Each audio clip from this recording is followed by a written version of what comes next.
Hello, we're on day 19, so I thought I'd give you a few practical tips for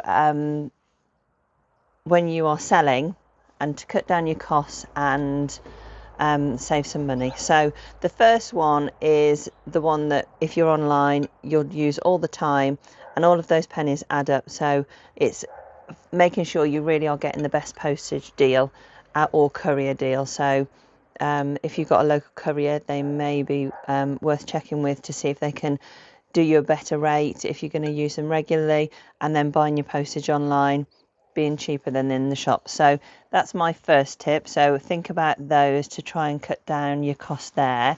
And then number 2 is just a practical having a packing station that you know where everything is. So that's sort of a practical thing that you can sort out when you've got some time.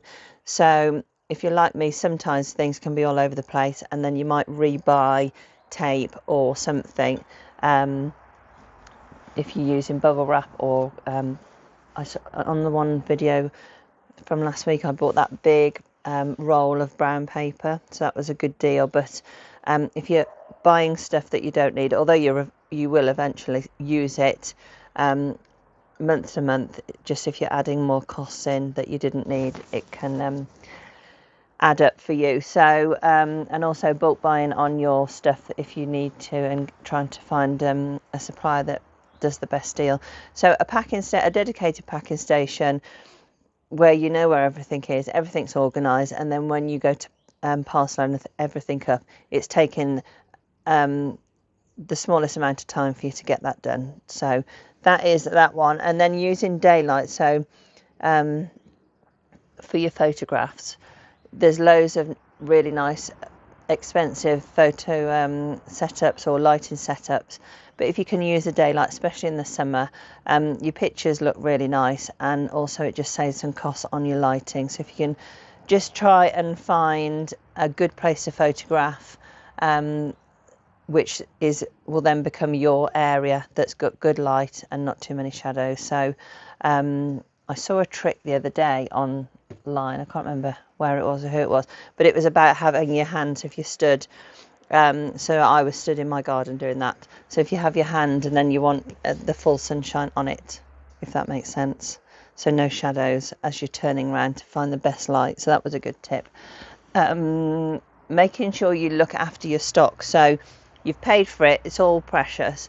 So, and it can be really easy when we're transporting stuff or moving stuff around, storing it, it gets knocked or scratched, and then it goes into a pile that you have to then do something with it, and that pile then becomes big and you never end up doing anything. So just be really careful when you're moving stock or you're storing it, that you're wrapping it up carefully, so that you're not creating yourself more work or extra expense there.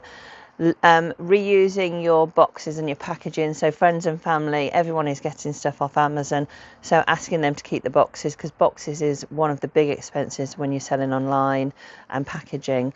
So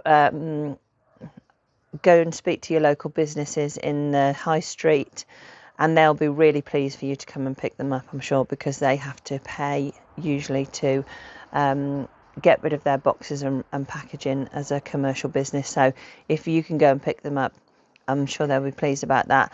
And then the last one is planning your sourcing trip. So if you're going off and you're doing collections, or you've got a couple of car boot sales or flea markets, and then you might be going to see dealers, making sure, and this is an obvious one, but making sure you put together some other stops.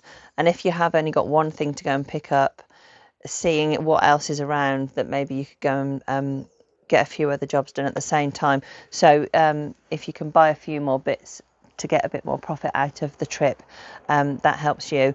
And then if you're going to the same place as another dealer or another seller, asking them to if they want to join up and split their fuel costs. And I do that as well, and it's useful. If you need a massive or your van empty, because it's going to be a buying trip for you, then they might actually say, well, I'm just looking for smalls, which is going to fit in. So speak to somebody else and cut your costs down. That also works for when you are on a stall, if you've got two people sharing the cost of a stall. So that is my last tip. And I will see you tomorrow for day 19. See you tomorrow. Bye.